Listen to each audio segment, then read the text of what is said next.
Okay, I started the recording. Thank you, Esther. We also have interpretation available for the meeting this evening. If you need it, please click the globe at the bottom of your screen.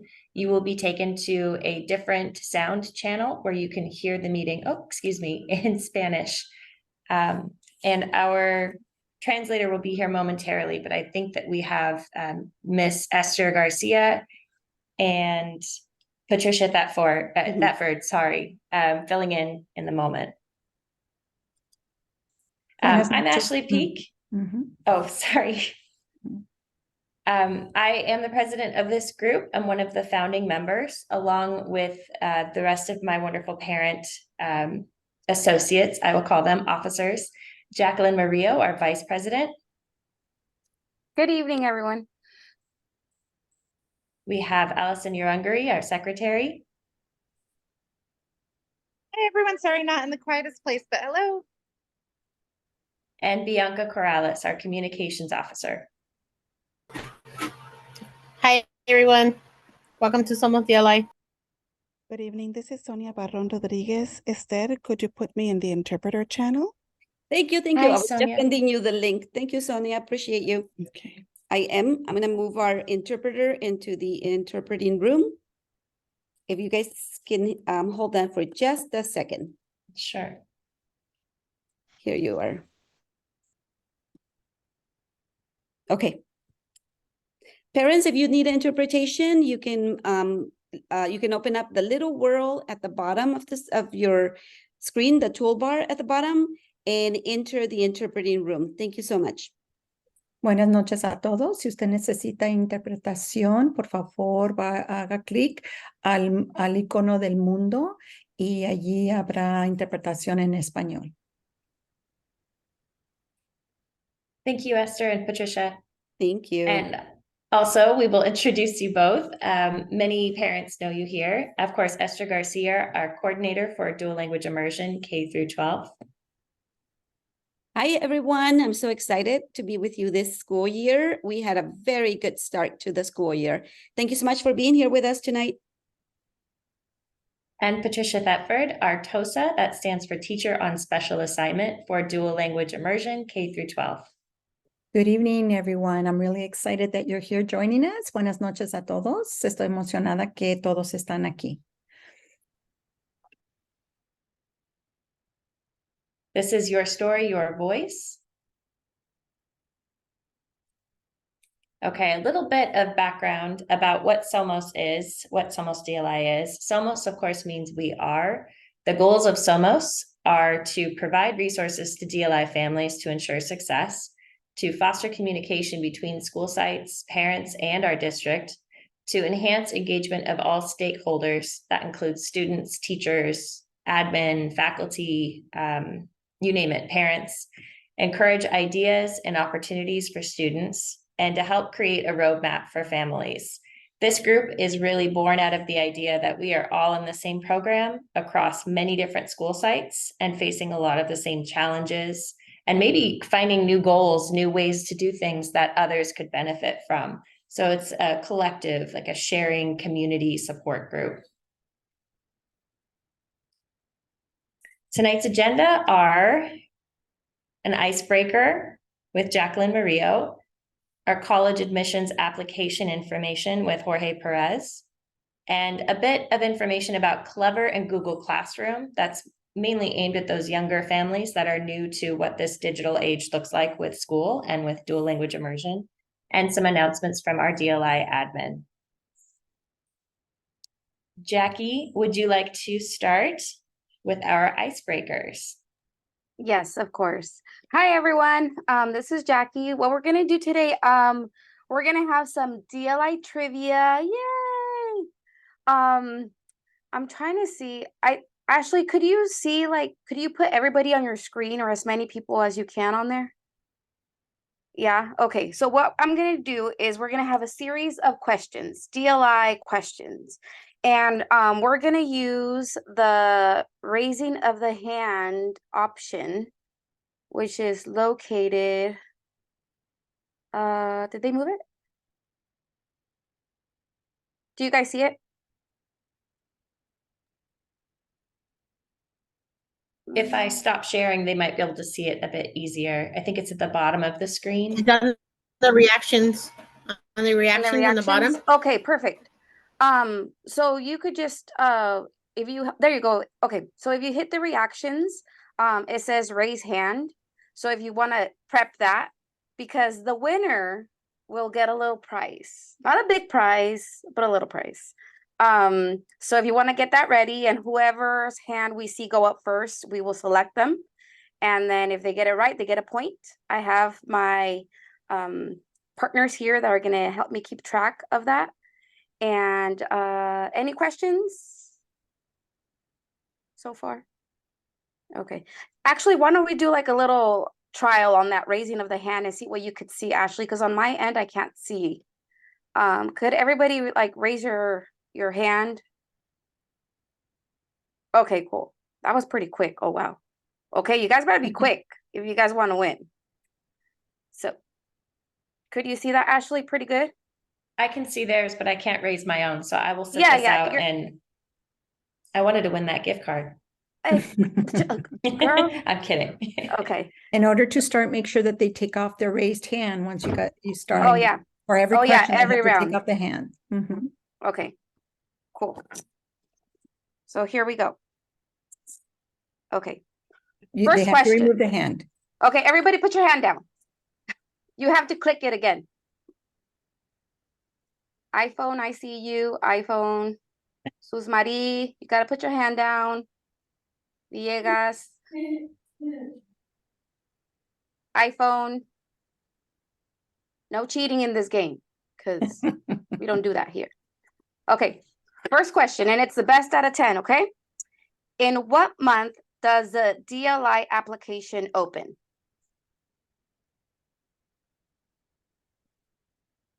Ooh, that's tough. I do think Miss Cat was the first one. Okay, you call it Miss Ashley, okay? Okay. Okay, Kat, go ahead and speak your answer. I believe it's November. That is correct. Thank you very much. Miss Kat gets 1 point. Woo! Okay. Okay, second question. Everybody put your hands down. Thank you so much. As of September 2023, how many DLI schools does RUSD have? Ooh, not as fast there. Ooh, do you see a David? I think I seen a David first, David, right? yes. That's a tough Yes. one. Okay, David, you could go ahead and unmute yourself and let us know what you think. 7. No. Sorry, David. Thank you for trying. It's all good. I appreciate it. Who was next? Is it Miss Cat? Are It you was sitting Kat up there again. again? Okay, Miss Cat. I have to do some math in my head. I know there's 6 elementaries and I think 2 middle schools. I might be wrong. 8, 9. Are there 10? Maybe it's more than that. I'm guessing 10. 10 is correct. Oh, all right. Woo! Oh, wow. Get a cat. Okay. Third question. What is a program? So everybody put your hands down. Awesome. Alrighty. So now we have another question for you. What is the program model for kindergarten? Ooh. Did I see Rosalba? Rosalba. Mm-hmm. Okay, Rosalba, what is it? 90-10. Yes. Okay, Ms. Rosalba gets a point. Thank you very much. Everybody put your hands down. Thank you so much. Okay. Next question. In what grade does the student start with the 50-50 model?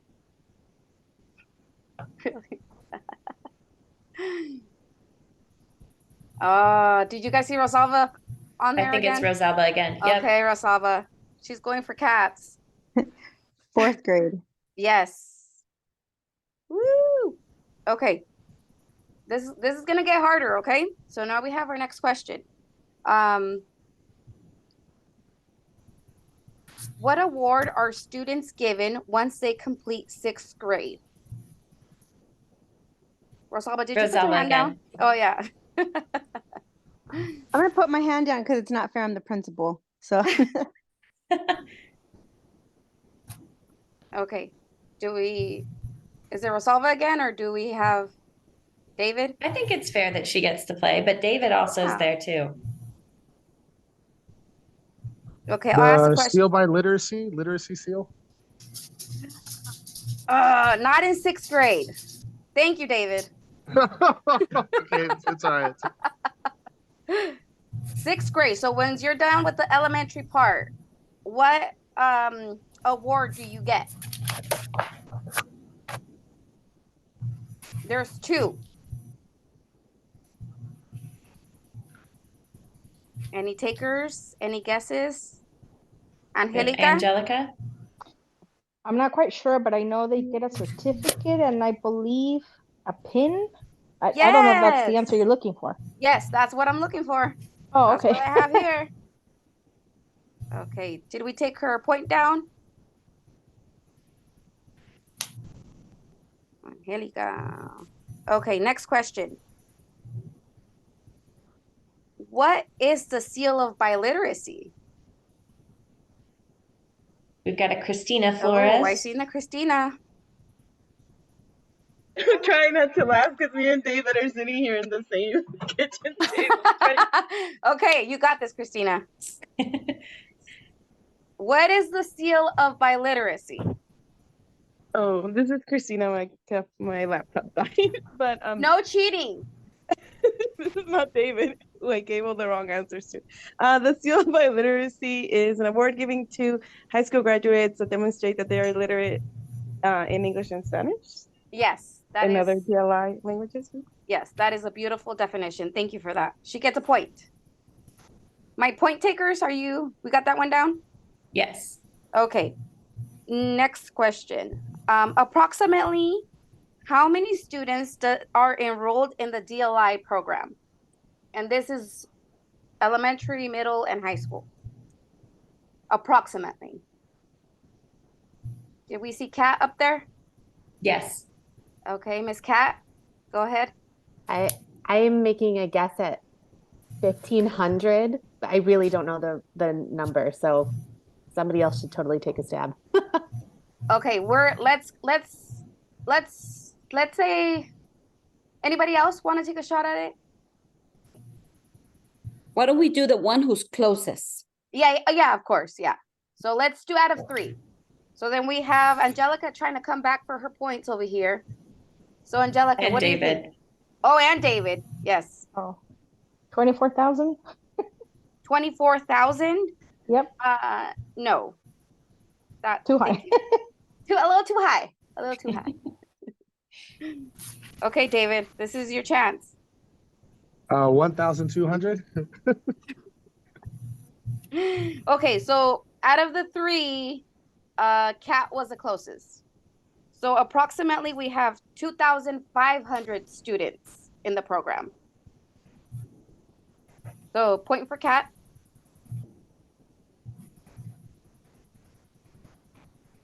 Okay, so next question. What subjects are taught in Spanish in 7th grade? We have Villegas. Science, ciencias. In 7th grade. In Spanish, science. Okay. No. Oh, This might be, but she can be correct. She can be correct? She Okay. can be correct. my daughter Yes. is in 7th grade. She's Yes. doing science in Spanish. Oh, it's a science. Yes. Okay, I have it here. Yeah, it depends on the school and the teachers. So yes. Oh, that's correct, guys- and she gets a point. Okay. Thank you for correcting, Esther. And that's Villegas? Yes. And Okay. Uni's one of the new middle schools too. Yes. Okay. Thank you for that. What was the answer for that? Spanish and science. But on my notes I have Spanish and history. So that's when you're in 7th grade. That's the two subjects that are being taught in Spanish. Everything else is in English. Okay. And we have 2 more questions. Everybody put your hands down, please.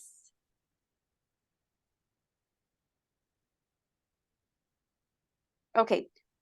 What careers will the student be equipped to start once they graduate high school? We have Kat again. Miss Kat? I would say any career, all careers. Is There's that a little too? it's a little too broad. Okay. We're looking for like, the language. Okay, the language component. Okay. Yeah, I'll let the somebody else language answer. compartment. Yeah. Okay. Anybody else want to take a guess? David? Translator and educator. Yes. Thank you. David gets a point. Okay. And we have one more question. Okay. In what year was DLI established? Oh, I seen those hands up. Is that David? I think David's was up when you asked the question. Yeah, sorry, it was up. I didn't put it down. That's my Okay. mistake. So Kat, what year? Or are you putting your hand down, Kat? I did put my hand down. I'm gonna let somebody else take it. What'd she say? Let somebody else take it. Okay, Patricia, what year was DLI established? Patricia? Ya se me fue en el 2005. No. No. Okay. Mm-mm. David, you're gonna take a shot at it?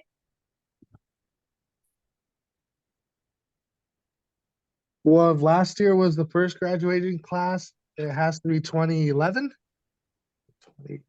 I No. messed up. 2010. Oh my gosh. No. Anybody else? We have Angelica?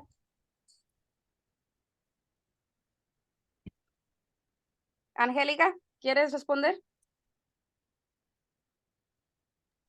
Sorry, I couldn't unmute it. 1985. I don't know. No.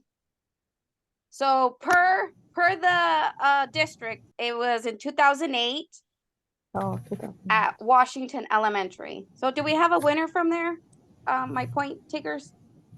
Yes, I think we had a clear winner tonight. It was neck and neck between 2 participants. One is a principal and one is a proud parent of DLI children. I think both were commendable. And it's Kat as our winner. Everybody, round of applause. Bravo. All righty. Thank you, everybody. Enjoy your evening. Jackie out. Thank you. En el distrito de Santana empezó en ese tiempo. Thank Sí. you. Yeah. Pero estábamos preguntando de aquí del distrito. Sí, me Sí. confundí, lo siento. Gracias. Sí. Miss Ashley, if you don't Yes. mind, we're going to switch interpreters. The interpreter that was assigned for today is now here. Oh, okay. Is So it Sonia? It's Joe Perez. Oh, He's our okay. interpreter. He's here. So I am going to switch our interpreters. If you give me like 20 seconds, I can do that. Sure. Thank you.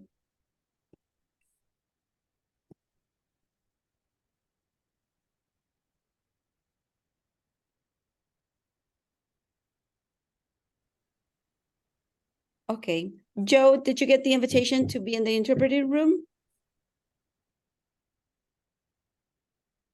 Okay, he said yes. So we are set to go. Thank you. Awesome. Thank you, Esther. Okay, moving on with our presentation tonight. Whoops, sorry about that. My computer is getting away from me. We have college admissions applications with Mr. Jorge Perez. Yes, good evening, everyone. So let me first off, thanking everyone for giving me the opportunity to be here tonight. Just for clarification, am I sharing my screen or will I do the next screen comment at the end? I would be happy to, I'll be your Vanna White and change your screens for you. Oh, okay, perfect. Let's see. I'm just trying to get the slideshow to show up. There we go. So it's a little prettier. Okay, it says loading on my end. Let me know when you see it. There we go. Okay. So good evening, everyone. Once again, thank you for having me today. My name is Jorge Perez, and I'm the Instructional Service Specialist here in Riverside Unified who oversees college and career readiness. Next slide, please.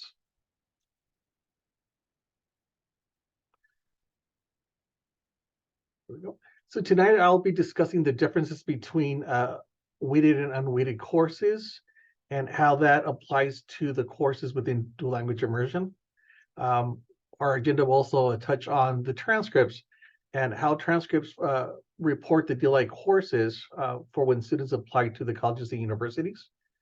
How DLI students can explore these colleges and universities ahead of time so that they're better prepared when decision-making time comes in senior year.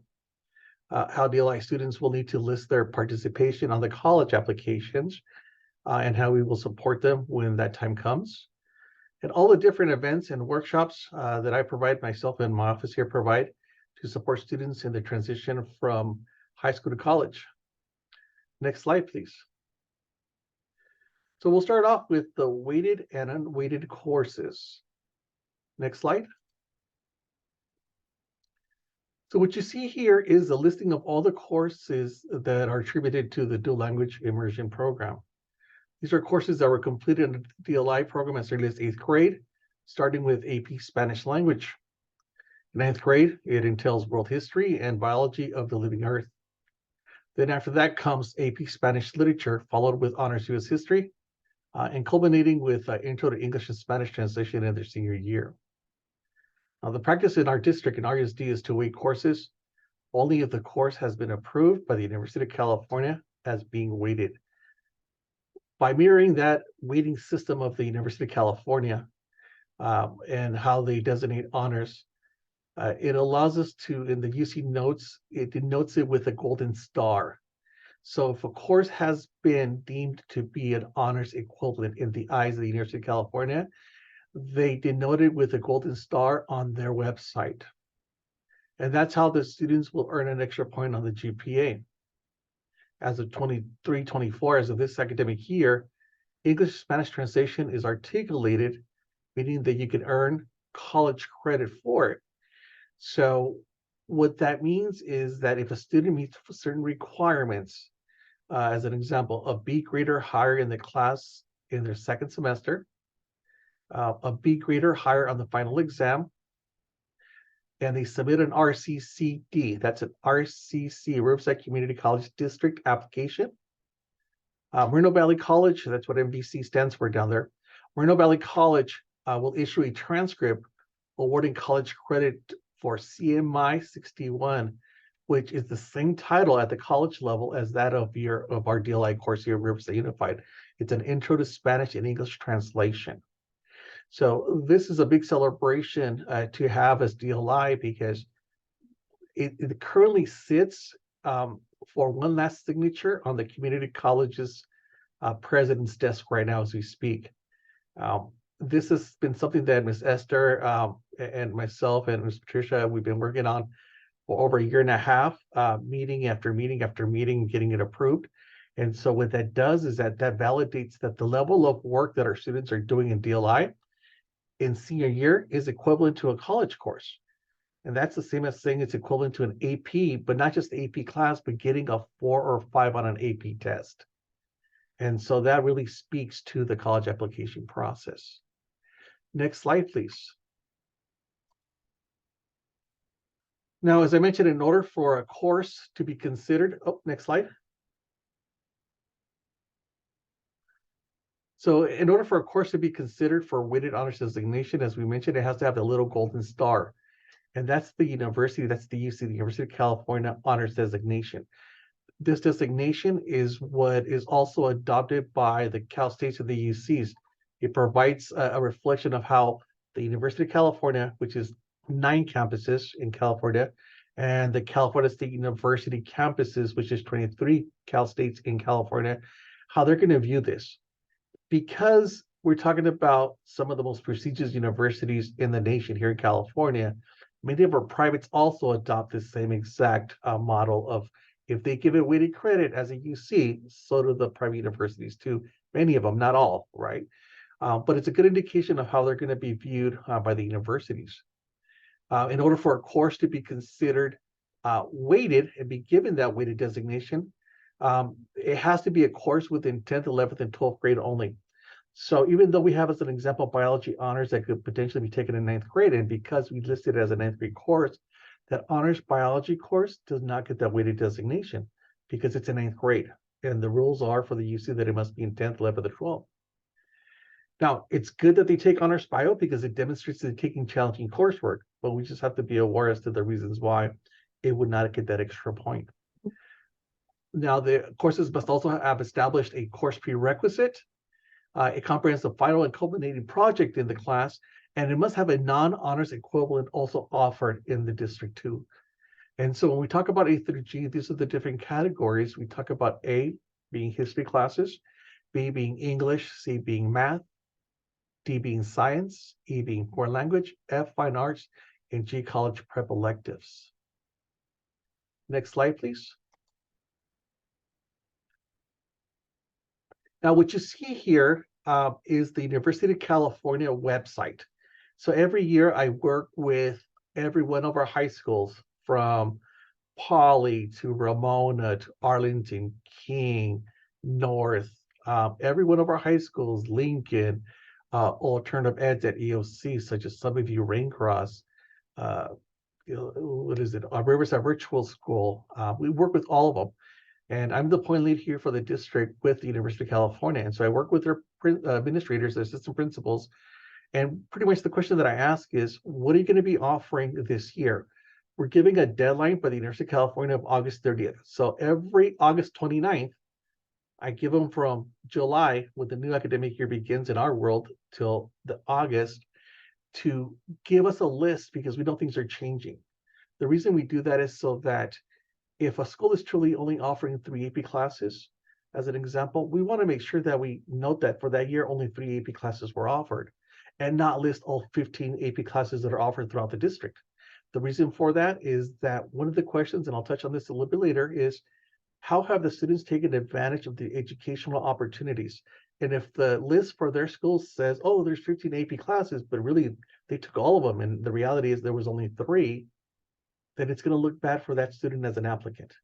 So every year we clean up this list to have a true reflection of what was offered on their campus, so that when they compare the student from school A, where there was only 3 AP classes, and they compare them to that other applicant from, let's say, the neighboring district where they had 10, right, AP classes at their school, it doesn't give them a negative advantage or a disadvantage, right? It doesn't give them a disadvantage for only taking 3. It actually puts them on the same level because both of them took the maximum amount of opportunities that were available to them at their school. So that's the reason why we clean these up every year. And as you could notice, this sample here for 23-24, it reflects that all of our DLI courses are now listed and approved by the University of California. And so that's also a big win for us last year when we first got this approved. Here you'll see U.S. History Dual Language Immersion and World History Dual Language Immersion. You notice that the U.S. History is the only one that got approved for being weighted credit, but not World History. And the reason for that is the World History was not submitted as an honors equivalent. The U.S. was. Okay. Next slide, please. On here, you'll see that we've also submitted and got approved the Biology of the Living Earth as a dual language course. Next slide. Okay. And on here, you'll see that we also have the AP Spanish language, the AP Spanish literature, and the Intro to English Spanish translation. Now you'll notice that the AP courses, right, the one that's taken in 8th grade, and once again, the second one that's taken in high school, they don't have the words DLI in it. Now the reason for that is any AP course, it's not really owned by the school districts. It's owned by College Board. These are the folks that do the SAT testing. They're the ones that do the PSATs, right? And so because of that, they also do AP coursework. So when we offer an AP class on our district, we have to really go through their system.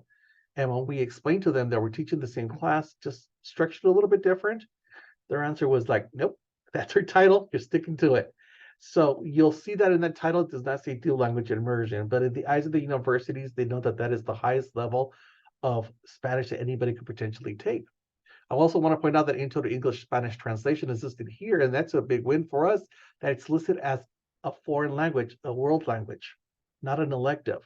So in the eyes of the university, before even RCC finalizes our agreement, they've already deemed it to be the equivalent of a foreign language course, that next to an AP class, as you can see.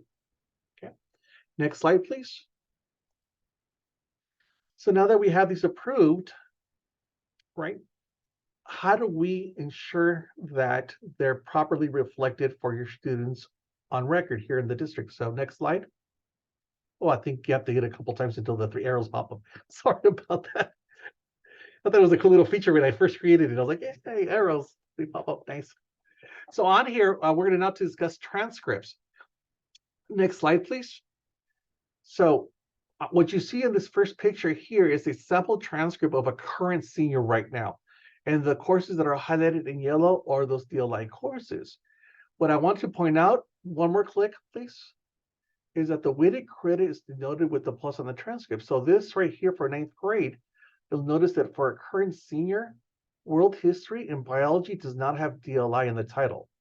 That's because our current seniors, when these courses were approved last year, in their 9th grade, it had not been approved yet by the University of California. And remember, we have to make sure that they mirror what the university approves on their website to that of what the transcript says. So for these students, I'll talk about how we're informing them of where else to put this information on so that they can be recognized for having these courses under DLI. But we want to point out that for anyone that currently is a 9th or 10th grader, that these, for those students, will show up as being DLI. And from this year moving forward, for those that come in as 9th and 10th graders and moving forward, it'll show DLI for all courses under there. One more click to show a 10th grade picture. Now for a current senior, their 10th grade, even though the Spanish Lit AP as the title on the UC did not show DLI, it still shows Spanish Lit AP nonetheless. So what we did, we got a little tricky and creative here. We said, not only are we going to show it so that it matches it, but we're actually going to put the letters DLI. So the university admission officers will say, wait a minute, not only is this the highest level of foreign language, but this is one of those DLI courses, and kind of align it to what we were going to be talking about in the further years, which is also going to be the remaining courses. One more screenshot, please. There we go. And here is the example of U.S. History Honors DLI. You see how this one does have a plus on the end, just like the other one. That means that it's weighted. And the GPA calculation on the student's transcripts will give that extra point. So in this case, the student earned a C. And normally, without weighted courses, an A is 4 points, a B is 3, and a C would be 2. But when it's weighted, an A becomes 5 points, a B becomes 4, and a C becomes 3 points. We do not give extra weighted points for D's and F's. But in this case, this student's GPA would get a 3 points for this C because it's considered a weighted course. Next slide, please. Okay. We're now going to discuss a little bit more about exploration. Great. So we've aligned ourselves to the University of California, the Cal State system, and many of the private universities here. So, and we cleaned up our transcripts to match that so that the students are good to go. So we got those two districts aligned, right? The colleges, the higher institutions, and us as the district. So what happens now? How do we prepare our students? Well, one way is by making sure that students take advantage of what we call California Colleges.edu. It's a career exploration that's available to all 7th through 12th grade students. We brought this about 3-4 years ago. No, it's actually a little longer than that, 2019 actually. We brought it to our district of no cost to the district, so we didn't have to pay a penny for it. Trust me, it was a lot of meetings to go to so that we wouldn't pay as a district that I had to attend. But it's actually one that is being provided throughout all of San Bernardino County and all of Riverside County for the last few years. And it's being rolled out really as the go-to throughout the state of California for career exploration And more importantly, it's connected to the Cal State application and the University of California application.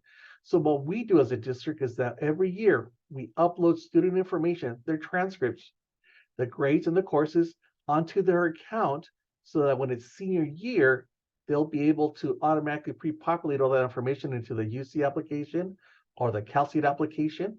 And what normally would take about an hour and a half to fill out, now takes about 30 minutes to fill out. So it's time saving for the families.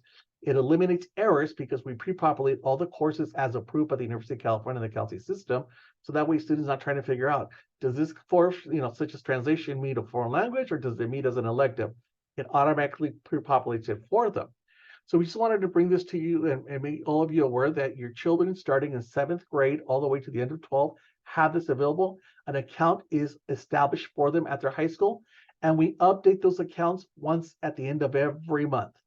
So that if a student were to move, let's say in December, because they got a new house on the other side of town and now they're going to a different high school in RUSD, right? In December, it wouldn't show them under their new high school because they're still at their old high school, but come January, at the end of January, once we upload, because in January they would have to go register with the new school, once we upload, then it's going to show them at their new high school.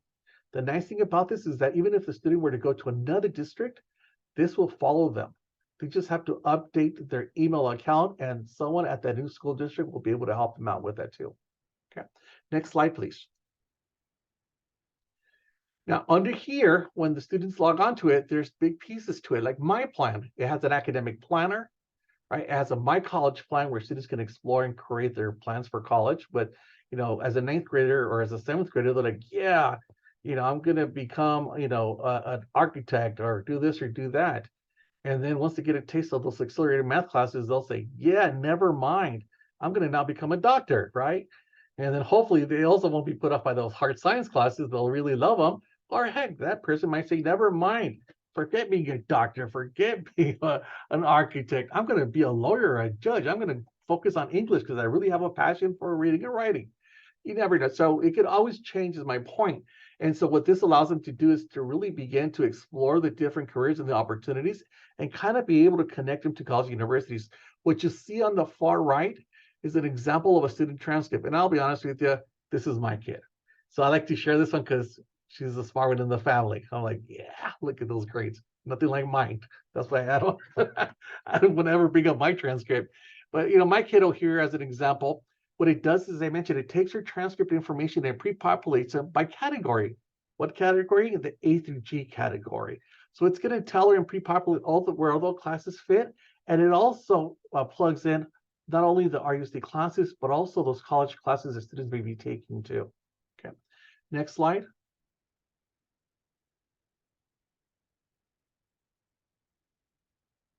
On here, you also have, and I point the arrow at the top where it says college, but you're able to see that under the college option, students can begin to research universities. This tool gives the opportunity to not only search for colleges in California, but throughout the United States too. And so the unique thing about this is that students can actually look by different categories of colleges, whether it be by major, whether it be by state. As an example, we just held a historically Black colleges and universities college fair for our seniors here in RUSD, and it was held at King High School, and we bused students from every high school to that fair, anybody that wanted to go, right? So the question is, well, what is a historically Black college and university? Well, they're primarily from back east. So a student under here could actually look colleges under HBCUs, and it would give them a list of all those colleges.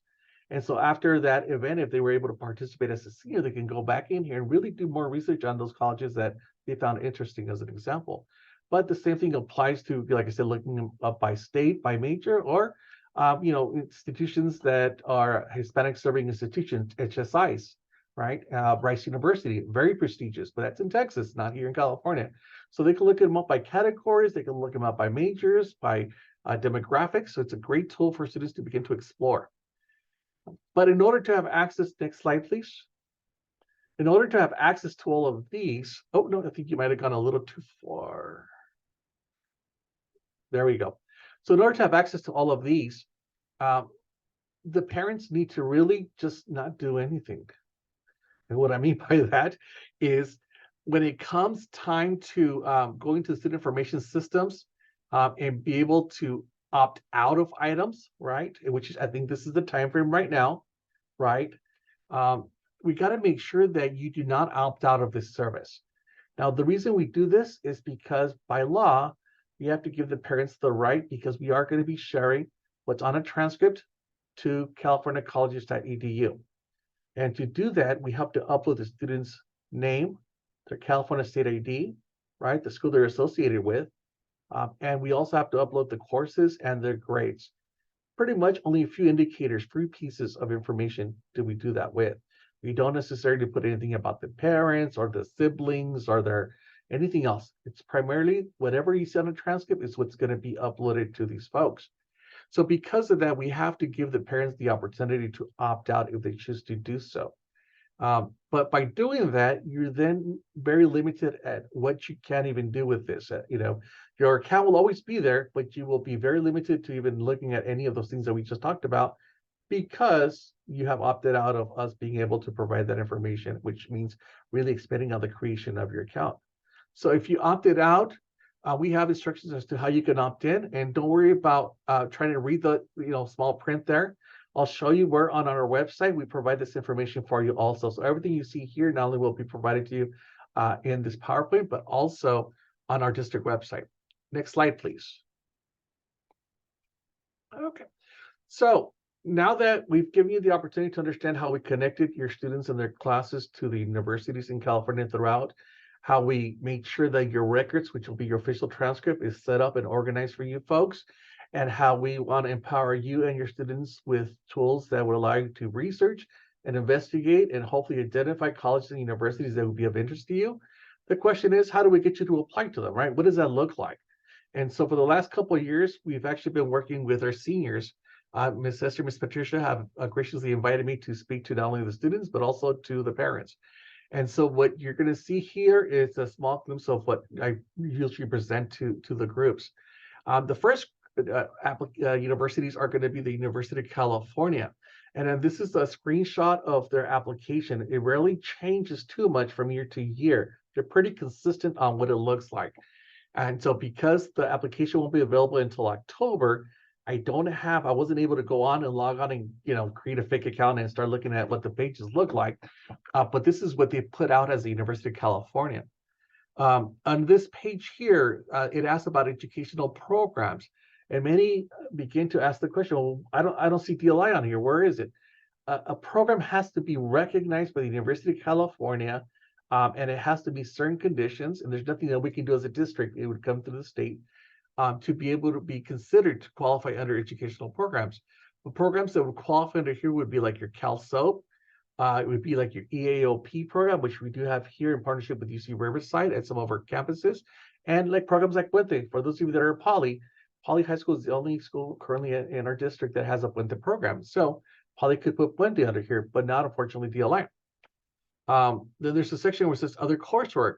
This is where you can put in classes that fall outside of the A through G categories. And so if you remember, our DLI courses are A through G. So you should not be putting them there either, right? Because you're already going to be listing them on your application. So we don't recommend that students use this page. So I bring it up only so that you're aware not to be putting DLI information here. Another page where a lot of folks want to jump and start kind of talking about DLI and really using this time to shine on what DLI has done and what they've done with DLI in our district is this section here where you begin to do your personal insight questions. Now, these are 8 questions that rarely change, and if we do, it's very small changes. So what you see here more than likely is what you're going to be seeing, the current seniors will be seeing this year, right? And so on here, it really asks that you address 1 or 2 of these questions.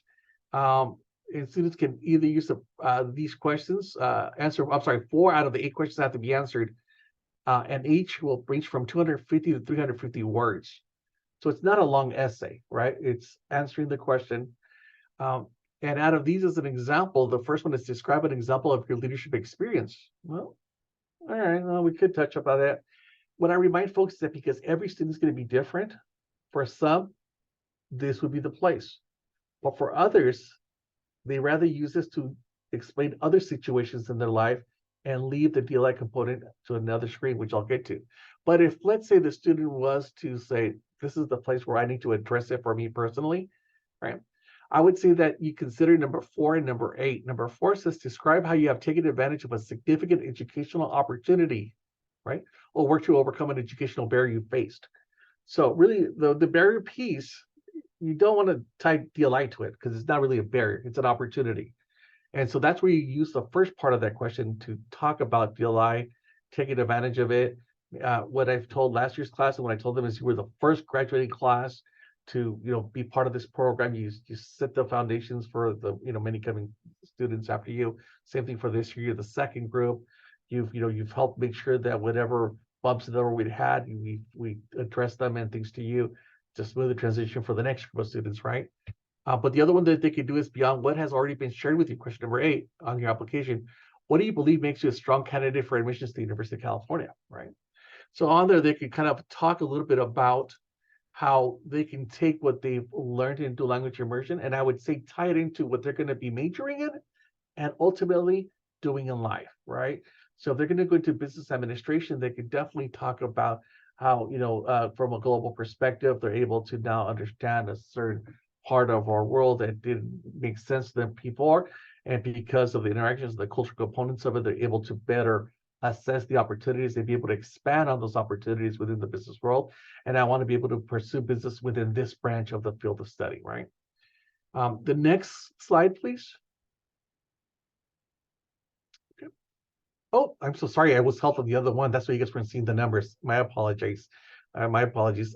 So no, the next slide. That's what I was just talking about a minute ago. So I'm sorry if you were writing a little really quick. I didn't realize. Okay, this is the correct slide we're on now. So thank you. So on here, it's reporting on the UC application once again, but this is your additional comments. So this is in addition to those insight questions you're going to be answering, right? As I mentioned, every student's different. So if we have a foster student, I'm going to use those personal insight questions to address an obstacle. If the child was raised by, let's say a grandmother, right? We want to talk about that. If the child had a disability, if the student was an English learner, there's so many other ways about it to address those other questions. So in those cases, we want to leave those 4 out of 8 questions for those type of scenarios. In this case, we would want to use this area to really address for the participation of DLI. Now, in this section here, it says additional comments that we don't already know about yet. And in here, you can use up to 550 words. And so what you see on the screen right now is something that I just kind of came up with. And as you can see, this is only 114 words. But it's, and I would say, please, if you have seniors right now, don't all of you use the same thing word for word, because if the admission officer gets 3 or 4 applicants from the same school, the same district, and they read the same exact statement, they're going to be like, yeah, next. So make sure you make it your own. This is my voice. This is how I would approach it. But it says, I'm the second cohort of students who participated and will graduate within the dual language immersion, DLI, program in my district. I started in the program in elementary school with instruction in English and Spanish, and continued participation through my middle and high school years in DLI courses that include world history, honors U.S. history, AP Spanish literature. So in there, we're identifying those courses that didn't have DLI on the transcript for the current seniors, that those courses were DLI courses. Remember I mentioned there's another opportunity to be able to address them when they'll see it on the transcript. For your children, for those of you that have children currently in 9th or younger, they will see the letters DLI on the transcripts, right? So you don't necessarily have to emphasize too much on that if that's your case.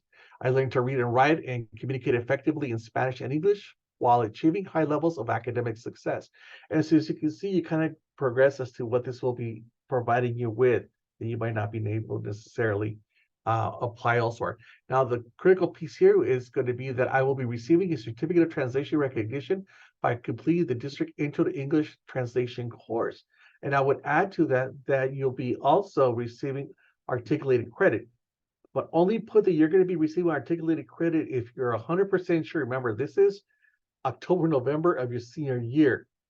As to how certain can you be that you're going to get the college credit by the end of May of your senior year, you got to make sure you got to be in the class and in the final and then be in the class. Otherwise, you're not going to get that credit. And you don't want to put that you're going to get college credit through articulation and then wind up not getting it because that's reason enough for a university to deny you admission. So I leave that up to the family to determine how they want it, whether they want to plug that in or whether they don't. And the reason for that is because you will not receive a college transcript with that college credit until, if we're lucky, July or August, right? That's the earliest. More than likely September after they graduate. So as an example, the articulated credit for the students for the class of 2023, I'm barely going to get them next week. And we're already pretty much in October, right? So the nice thing about this is that your student could always take that transcript and they just got to keep checking the RCCD account. And once they see it posted, have that submitted to their college of attendance. And then they'll say, I got a college credit. Can this be applied towards my bachelor's degree in business and, you know, English and political science and biology or engineering to fulfill a graduation requirement here in college? It's a college course, and that's the question. And that will vary from major to major. So that's the benefit there. But putting it on your application, I leave that up to you. If you were like my kid, my daughter, she'd be like, we're putting it on there because I've never got anything less than an A. Don't even question me, Dad. Just leave me alone. It's going on there, right? If it was my son, he'd be like, it's a 50-50, Dad. You make the choice. Or we're going to play it safe with them. All right, next slide, please. So that's the University of California system. The Cal State system, and the reason I put this slide on here is because they really have very limited opportunities to put anything on their application outside of the basics, which is the classes and the grades. I bring this to you because they have a multi-factor admissions process, just like the UCs do. But I bring this to you because I want to show that it's very limiting and it's outside our control. So these are the two more selective campuses out of the 23 campuses, San Diego State and SLO, Cal Poly Luis Obispo. As you can see highlighted in bold for San Diego, it says you get points, brownie points on your application if you attend high schools within a San Diego State University's local admission area.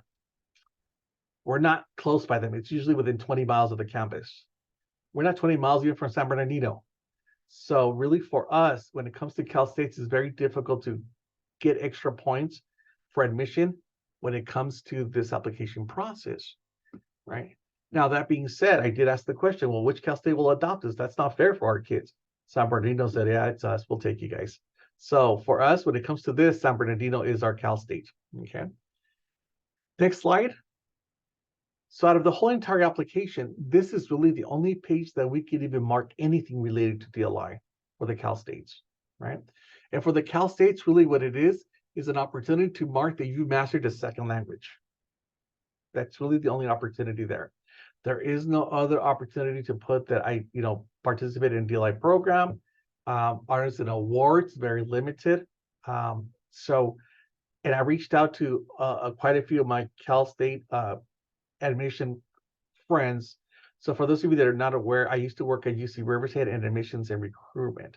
And so all my years working there prior to coming to RUSD, I still have friends who work at the Cal States. And so I reached out to them and I said, where can we put this on, including San Bernardino? And every one of them said, yeah, this is as close as it gets. So for our Cal States, there is no personal statement. There is no, questions that you're going to be asked where you can answer and kind of plug it in. This is what we have for the Cal States, and this is what we advise students to do. Okay. All right, the next slide, please. Okay. Then the third most common applications, we talked about the University of California application. We talked about the UC application. The third more is the common application. That's what they call it, the common application for private universities. And this is throughout the US. I mentioned earlier about the historically Black colleges and universities. They have an HBCU application.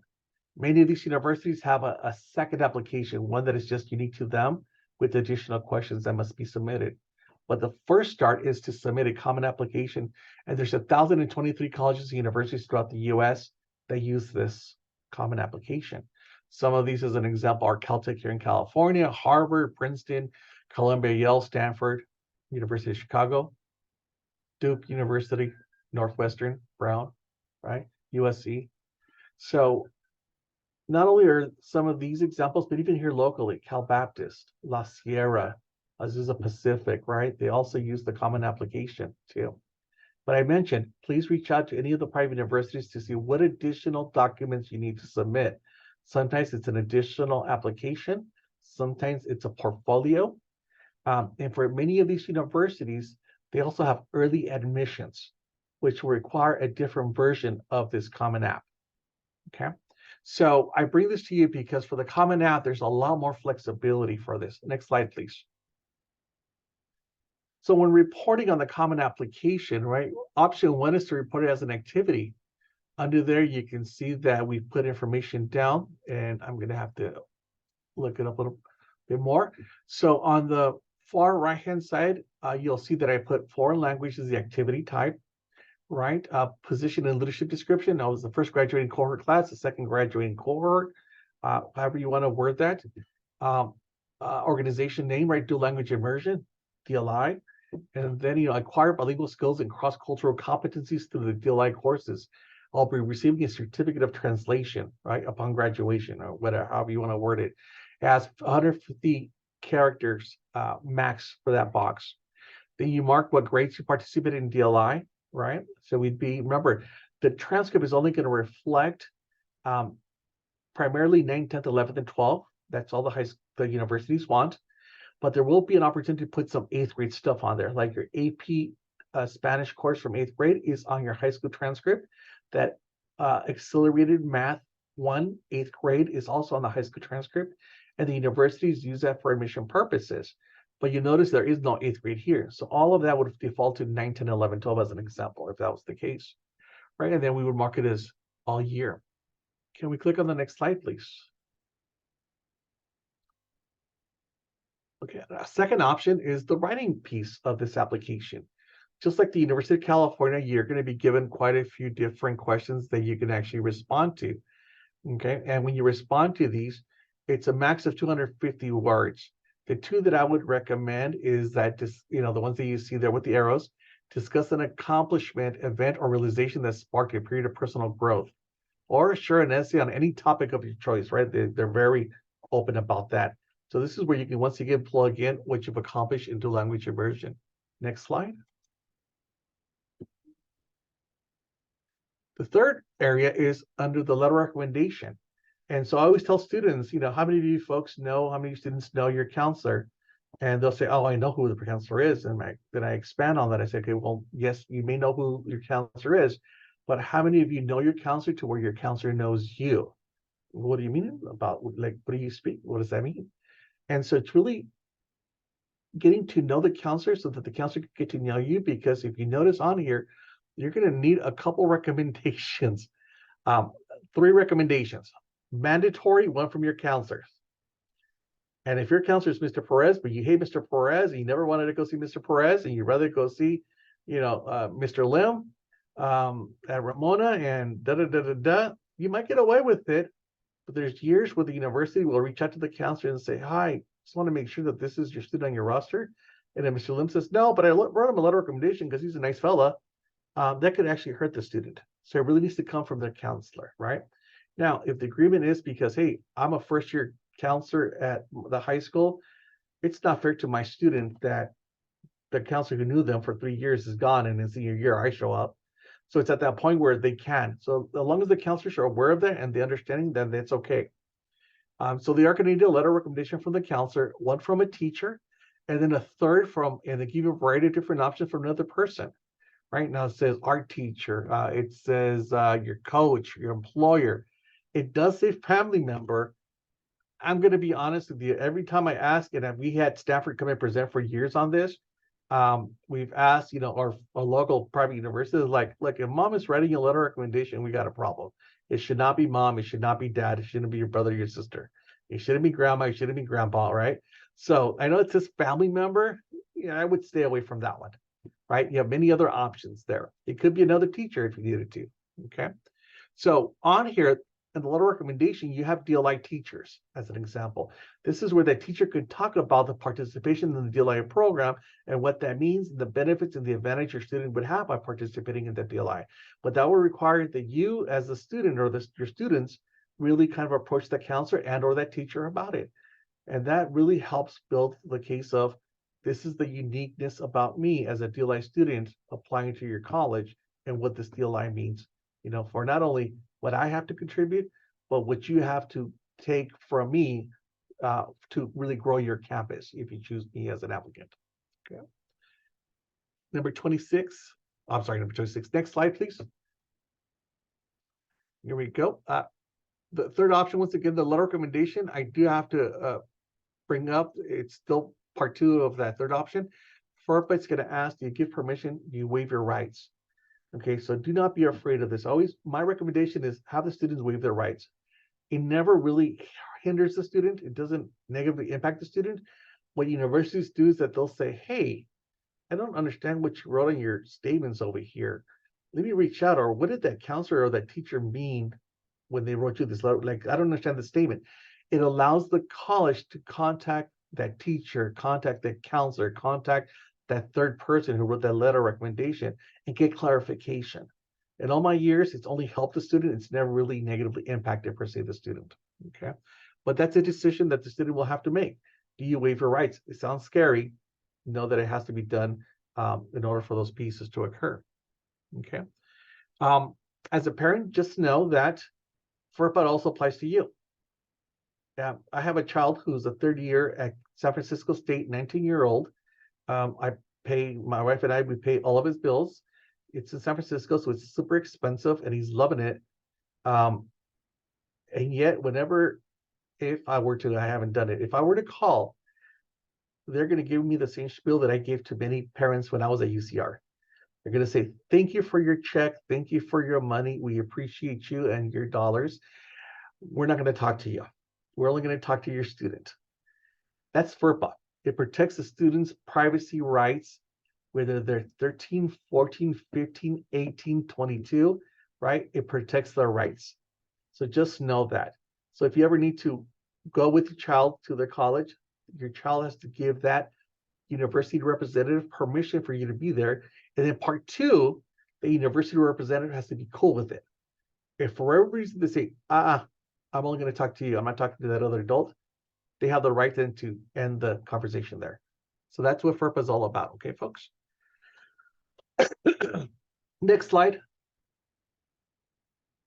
And then this is the last part I want to bring up to you, that if you do get in a situation where your child may have a counselor that is a year 1 counselor, and it's not fault of your child, it won't hurt you if that counselor says, I choose not to write a letter of recommendation, and they explain why.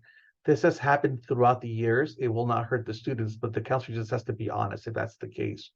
And sometimes that happens when students build a relationship with the counselor for 3 years, and the other counselors don't really know the student, and then all of a sudden that counselor leaves, and now they're stuck with a brand new counselor, right? So make sure that you're aware of this, and if that's the case, have that conversation with the counselor and say, hey, thank you. If you don't feel comfortable writing a letter of recommendation, could you please make a note of that when the recommendation comes your way, that because it's your first year, second year, you're not comfortable, we don't know each other that well, and that way it won't hurt the student. Next slide. Right. So now that we've talked about setting it up with the universities, your transcripts, your record in the district, exploring the different colleges and universities, knowing how to apply, what that looks like, how can we support you in that senior year so you don't fall through the cracks? Well, it's events and workshops. Next slide, please. And in our here in my office, it's pretty much myself and my secretary that I share with one other person. So it's a team of 1. So every year I partner up with Institutes of Higher Education. And so the first big one that we have coming up is Thursday, September 28th. That's the big college fair. I work with our Chamber of Commerce, representatives from Harupa Unified, Albert Unified, Bank of America representatives are there. And all together, all of us as a committee, we plan for this event to occur every year at the mall. We're talking, the last time we had it in person was over 5,000 people on the second floor. About 150 colleges and universities, all UCs, all Cal States, many of the privates throughout the US, and many community colleges too are present. Last year was our first year coming back in person, and we had a little under 4,000. This is the second biggest day for money making for that mall outside of Black Friday. So they love it. But that just goes to show you how many people throughout not only our areas, Riverside, but we get people from the desert, Temecula, Murrieta, like also they all come to us because they hear this is one of the larger ones that we have. So please bring your children. I encourage elementary school kids to come and just walk around and just pick up flyers and what's this school about? Where is it at? What part of the United States? Oh, cool. This one is in Colorado. It gets really cold in Colorado. Those are the kind of conversations I usually encourage parents to have with their kids. And as they get older, begin to explore, start jotting down what colleges were of interest. And then remember that California colleges, they can go in there and actually save that information too and begin to continue to explore after this fair. For my seniors and everyone else is welcome to this too, but primarily for seniors, we're merging with the Family Resource this year to really bring you a mega event. It's called the Pathways to College and Career Family Engagement Summit. Long title.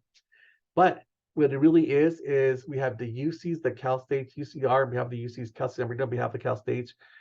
We have the common application kind of being discussed and presented so that you're more familiar, get a clear explanation of what the expectations are, what the options are in those systems, and then be able to really kind of explore also the community colleges and be able to learn on the update. We're gonna have a workshop on the update on the financial aid application. For those of you that have seniors, I'm so sorry. I'm one of those. My daughter's a senior. It's been over 40 years since the last time that the FAFSA, that's the pre-application for federal student aid, that the FAFSA changed. It's changing this year. It normally would be available in October. It's going to be released in December. That's their hope, they're saying. There's going to be a lot of changes for some families. It's going to be good because it's less questions. But for other families like myself that have 2 kids in college, it's going to negatively impact me because they're not going to give extra brownie points for having 2 kids in college. They're just going to look at you individually. And if you can pay for this much for this kid, then you better be able to pay for this much for this kid. Before it was pay that much, but divided by the 2 kids. So it was less than I would probably have to pay. So some big changes are coming with FAFSA, and we'll have a workshop on what that means and what kind of different changes may be affecting your families. And then next slide, please. And then want to share with you on my website here. This is where I keep a lot of this information here. As you can notice, exploring colleges and universities, California colleges is here. The page that I showed you, how to log and create your accounts and update your accounts and how to opt back in. Those handouts are in there. There's some videos of what each of those sections has that you can explore. We have guaranteed admissions for those that are seniors with these universities, which is La Sierra, Cal Baptist, Azusa Pacific, and Laverne. Just by being RSC students, the application is free. They guarantee anywhere from $10,000 to $16,000 automatically on top of what you're going to get from financial aid. So for many, this has become a cheaper route to go through a private university here locally than it is to go to a Cal State or UC. If you want to find out what those A through G courses are, we have a link here for you. If your kids, I encourage you dual enrollment. These are college classes taught on our high school campuses that are transferable and can be applied towards a bachelor's degree. My kids have done this. My son got credit for his freshman year of general education that he did while in high school. So he only has to do 3 years of college. That saves me money and it saves him time. My daughter has done this. It's going to make her a competitive applicant. When you add up all her APs and articulated credits, she's going to almost have 2 years worth of courses completed, which means she'll only have to do 2 years of college. So it's a great opportunity for many. And then all the events are under there too. And then links to all the different institutions that we talked about. Okay. I know I said a lot in a short time frame, but I appreciate your time. And next slide, because that concludes my presentation, folks. Thank you so much, Jorge Perez. That was a very in-depth look at what college applications are like. My kids personally are still in elementary, so this is a ways off, but I'm loving the opportunity to learn about it. Anyone have questions for Mr. Perez? I believe there was one question by Allison on the chat box. She wanted to know if the translation course is a weighted course. Great question. It is. So let me back up. I apologize. So the translation course is not weighted as it stands in our USD. So it will not receive honors weighted credit because at the time that you apply, we don't have the course already completed. It's senior year, right? And usually articulated credit gets weighted because we replace the high school class with the college class, because the grades won't be posted until the community colleges are over, and they're over, and usually in the first week of June, your children will already have graduated, right? And because your children are applying to UCs and Cal States, we won't be able to give them that weighted credit and switch it out. So the big advantage is that they have a college course listed on an official college transcript that they can submit in July, August, or September once RCCD posts it to their college campus, and be able to then hopefully have that count for one of their elective, general ed elective courses, or if it's particular to the major, their major prerequisites, to have not required to have to take that course at a later time. So it's an opportunity. Number one, if you put it on there on your application, it shines, right? The example of my daughter, she would put it on there. It's showing that you're going to get college credit. But if you don't, because the example of my son, it's a 50-50, then it won't help you in that respect. But what it does is that it really will give you that college credit in that summer after graduation that you can apply towards your bachelor's degree.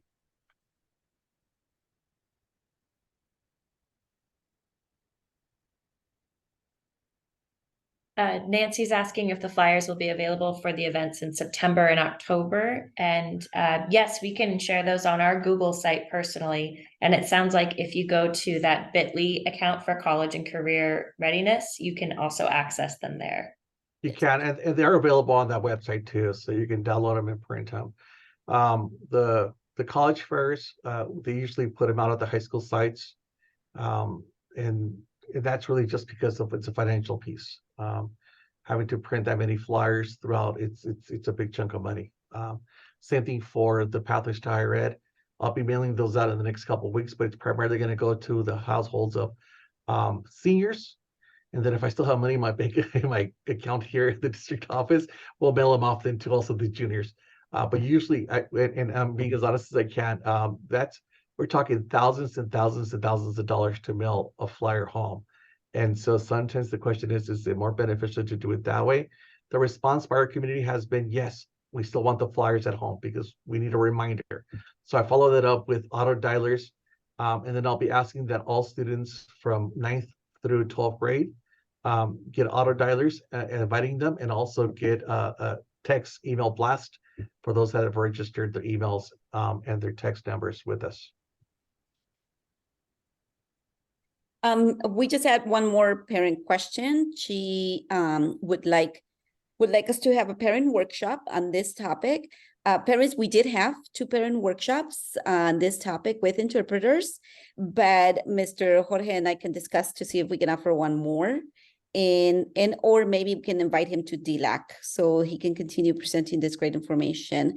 Also, the presentation is at our DLI website, riversideunified.org/forward-DLI. You can find it there too. And we will post it on the Somos website, which is also now linked to our Riverside Unified website. So you can find all of this information easily. I just want to say thank you to Mr. Jorge and Mrs. Thetford for making our translation course such a wonderful course. They worked extremely hard the past 2 years, and now it's possible. It's here, and it's not only NA through G approved, it's NCAA approved, and it is a college level course now. So thank you. You're welcome. If Ms. Esther also make this available to this group too. In the spring for DLAC and other groups, I'm asked to do a different kind of presentation, usually for senior parents. It's more of the transition piece, right? Making sure that they have conversations with the children about number of hours of sleep, living a healthy lifestyle. These are the other parts of the conversations that we would have as university reps as the kids were coming into the university, right? So if you folks would be interested in having that presentation, work with Ms. Esther and Ms. Patricia, and let me know. I'd be more than happy. Usually it's a spring one because we're trying to kind of prepare them for that next step. But let me know, and I do usually have that as a follow-up too.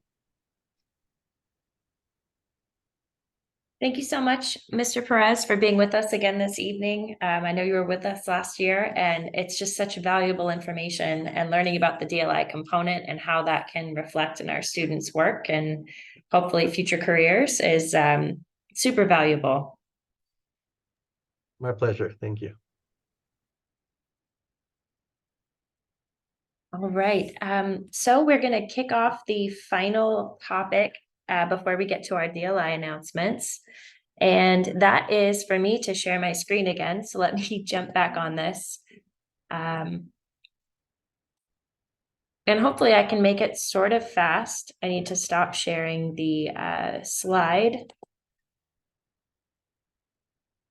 Let's see, not really sure how to do that yet. Bear with me here. Back on our DLI site. Okay.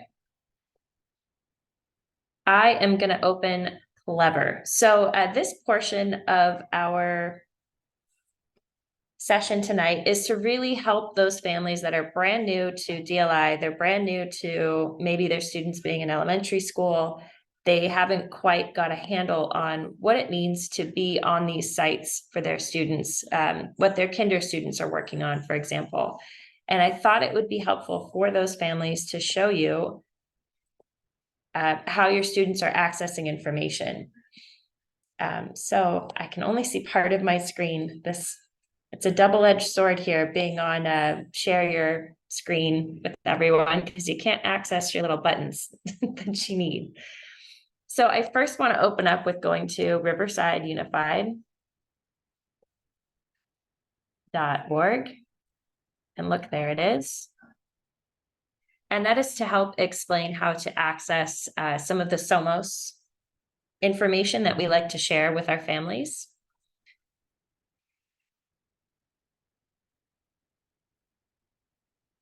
Of course, it's taking a minute to load.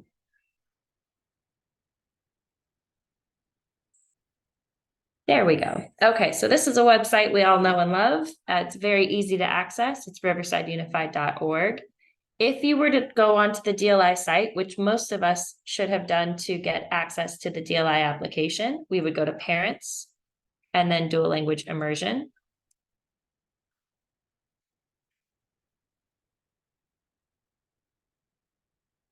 And we keep bringing up the Google site that we have as where we post all of these old meetings, slide decks, access to information, contact information.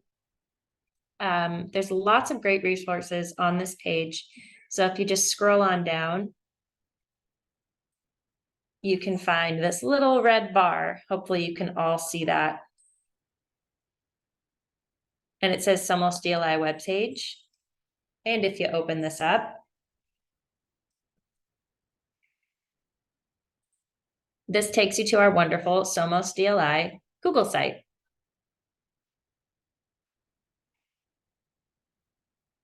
And sorry, you can't see any of these screens on my screen, but they are blocking all of the buttons to access this page. Okay, so Somos DLI Google site. This is our homepage, of course. I invite everyone to take a look at it. You can also type in the URL at the top to access it on your own, or go through like I did from the RUSD page. I really want to call your attention to two things here. The events page, which will access all of the meeting times, the passcodes, the meeting ID, as well as past events at the bottom.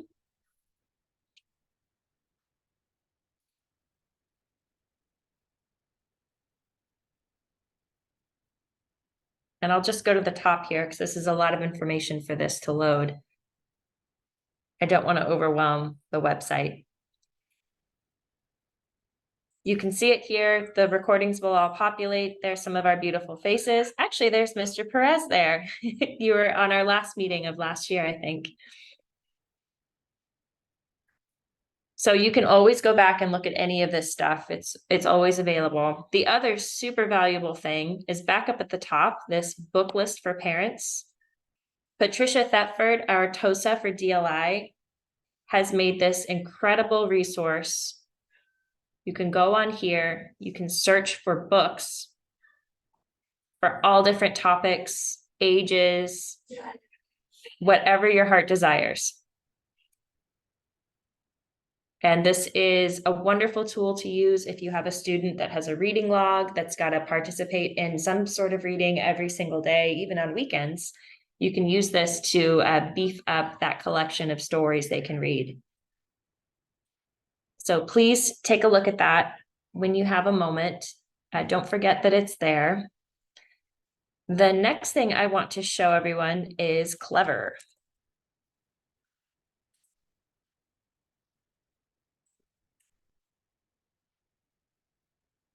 Okay, so Clever. When I first heard that my student wanted to go on a website called Clever, I was a little concerned. It sounded like not a real educational website, something about the name maybe. But it's a wonderful site. So you go to log in as a student.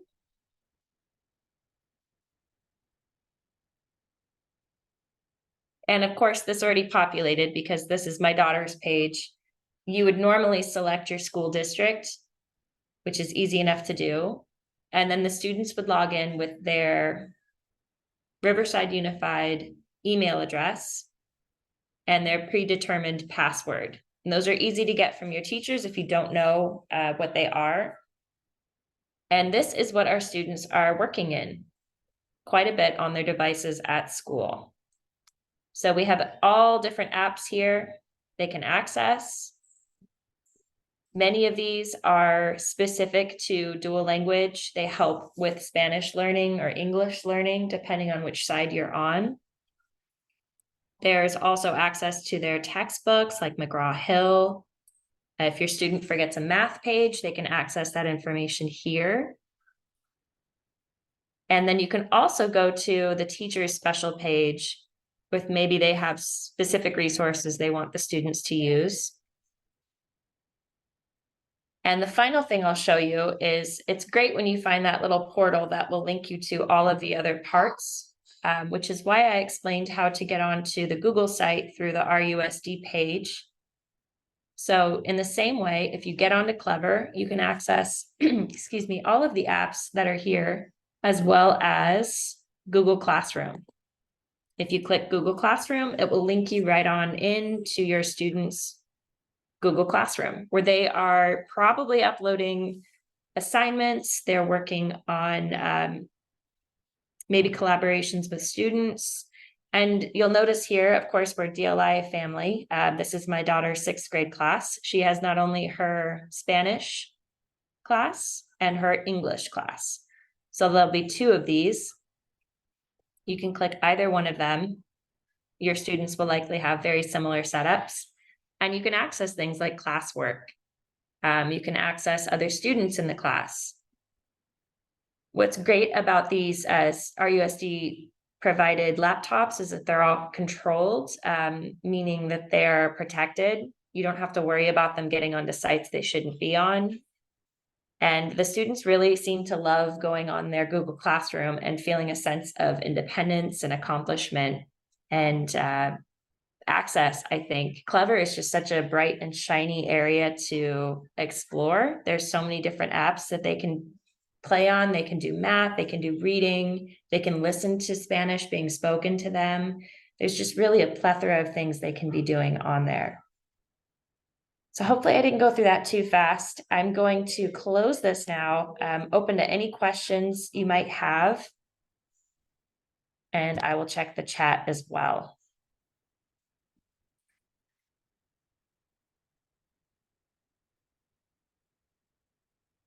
Doesn't look like there's any questions. Anyone have any questions about Google Classroom?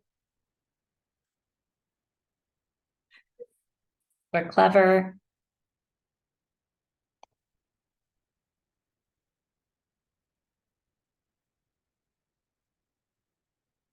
Okay. Does not sound like it. I'm going to try to pull up our regular slide for the evening. I think I have Mr. Perez's slide on here.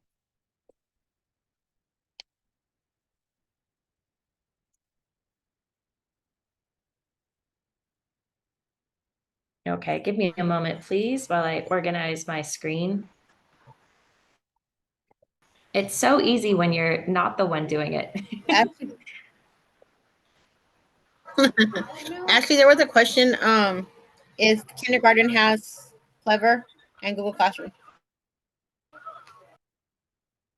Yes, great question. Yes, kindergarten does have Clever and Google Classroom. They maybe have not rolled it out just yet. I know during COVID, of course, Google Classroom and Clever, they were very available. They had to be. I think Kinder, they're less available, I've noticed. Even some students, my son, for example, was in TK during COVID, and he had Google Classroom and he had Clever. But the following year, when they went back to school, they were sort of phasing it out a little because they're so young. But as they get older, they start to use these apps and devices much, much more. So maybe your site, depending on where you're at, their students haven't been given access yet, but it's coming.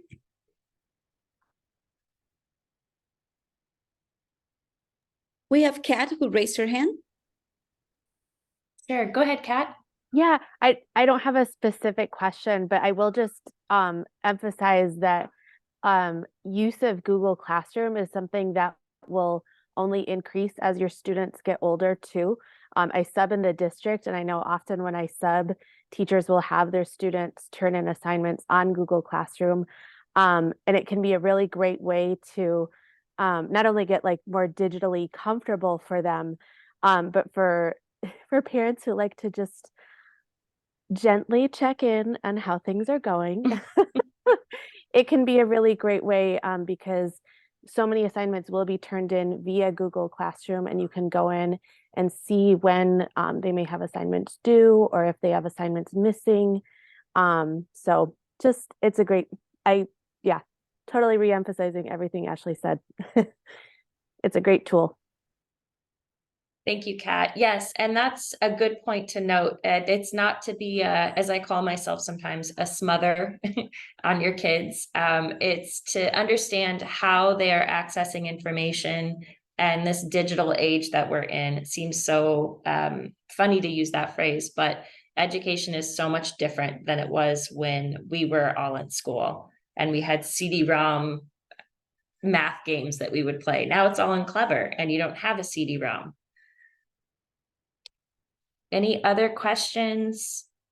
I think that's probably it. We can go ahead and push things along. I know we have some DLI updates to give.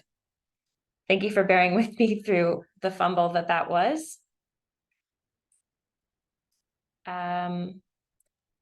I know we have our DLI application dates. Esther, would you like to talk more about this? Yes, just really quick. I just want to let all the parents know that our information meetings for how to apply for DLI for the fall of 2024. Yes, we are beginning to plan for next school year already. But if you click on where it says information meetings, or if you scan the QR code, it will take you to the page that has all of the information for the meetings, the many meetings that we will have. And the application, don't forget, it does open on November 1st, right at noon. If you want more information on our DLI, Ashley did a wonderful job cruising you through our DLI webpage and the information that we have there. I just met with our webmaster, and he is going to redesign and make our webpage a lot more interactive and attractive. So please visit our website. It's going to get really, really nice. And just a little, I just got this afternoon, but I want to inform everybody of the upcoming Hispanic Heritage Celebration on October 2nd. I put it on the chat, so I'm going to share it with everybody. I shared the flyer that was shared with me, but Hispanic Heritage will be at Ramona High School, one of our DLI schools. They're going to have information booths, student performance, mariachi. So it's going to be a great event. Please support our Latino community parent group and join us on October 2nd. That's it for me. The Thank you, Esther. DL application, every year we have to do it, or only just once the new students? That's a great question. I'm glad you asked it. No, you only have to apply just one time. That's it. Once your child is accepted, he or she will be in DLI until you decide that they need to leave, which we hope they never do, because it is a wonderful program, and it is wonderful to graduate fully bilingual and biliterate. But no, you do not have to apply every single year, parents. You only apply one time, and we roll your child year after year onto their new grade in DLI. Even the student is transferred for this school. Still, I don't have to do anything. You do not have to do anything. Once we give you the transfer, we give you the transfer for kindergarten through 6th grade. When you transition from 6th grade to 7th grade, just let me know that you want to stay with us, and we transition them on too. And then we transition them on from 8th grade to 9th grade, unless you tell me something else. Okay, if we wait for until she go to the 7th grade, right? Yes, yes. Thank you. Okay. Thank you, Esther. Oh, one more question. Okay. Raquel Roman, go ahead. Hey, I do have a question. My daughter is on TK right now, and I know TK is in English only. Do I have to enroll her back on DLI classes? We do not have DLI in TK. Unfortunately, we do not have it in TK. So if you want your daughter in DLI, please apply on November 1st or within November, December, when the application is open for her. Students do not automatically join DLI. It is only through application and acceptance of your child. Parents, if you have children already in DLI, please apply in November and December. Please apply for any new child. Okay, thank you. They're watching you. You can watch the phone. Esther, we have one question in the chat asking if the flyer is also in Spanish for the Hispanic Heritage Month celebration. Yes, it is. They sent it to me via text today, and I was not able to upload it. But if I can share those with you, Miss Ashley, and maybe you can help us post them on your website, that would be fantastic. So parents, I'm gonna share the flyers with Miss Ashley, and she will share them with you. And yes, and then we can also share them with the teachers as well through our DLI newsletter and our leadership team meetings. Yes. Thank you. And two more. It's Nancy S22 has a raised hand. Yeah, just a quick question, because I have an 8th grader and he's in the DLI program. Do I still need to inform somebody that I want him to continue on in high school, or how does that work? No, all you have to do is, if I am going to send you guys information for you to opt out of the program if you want to opt out. If I do not hear from you that you want to opt out, we roll them into the 9th grade automatically, and I request the transfer for you. But no, you basically don't have to do anything if you want them to stay in the program. Thank you. You're welcome. I think we made it easier this past year for our transitioning parents because you really don't have to do anything. If I don't hear from you that you want to drop, we roll them into 7th grade and I request their transfers. And then we roll them into the 9th grade and I also request their transfers. Okay, any more questions? Okay, please visit our DLI website. I included in link new information, and I included the Somos DLI website that has a lot of great information. And I also included Mr. Perez's full presentation. His presentation that he gave tonight is actually about 2 hours long. It's a true and honest parent workshop. The full presentation, you can find it at riversideunified.org/forward-DLI. Thank you, Esther. You're welcome. And let's see, just jumping ahead, these dates are also listed, our next meeting dates. We have parted down this year. There are only 4 meetings for this entire school year. Hopefully you can join us for the next 3. They're all going to be at 5:30 on Zoom. Also on our Somos DLI Google site is the information on how to log in. If you are trying to come to a meeting and you realize you can't find the flyer, just go to that site. The login passcode and meeting ID are always listed. And that's it for us. If you need to contact Miss Esther Garcia, her email address is listed here. I'm Ashley Peak. My personal email address is listed there. Our Facebook group is listed here at the bottom. We are also on Facebook, so search for us if you're not there already. And we appreciate all of you for coming and making this a community of many different schools, parents, and families. Have a nice evening, everyone. Thank you so much for being here. And thank you to our Bye, guys. translators and our presenter. Good night. Good night, everybody. Thank you. Good night. Good night. Good Thank night. you all. Good night. Good night.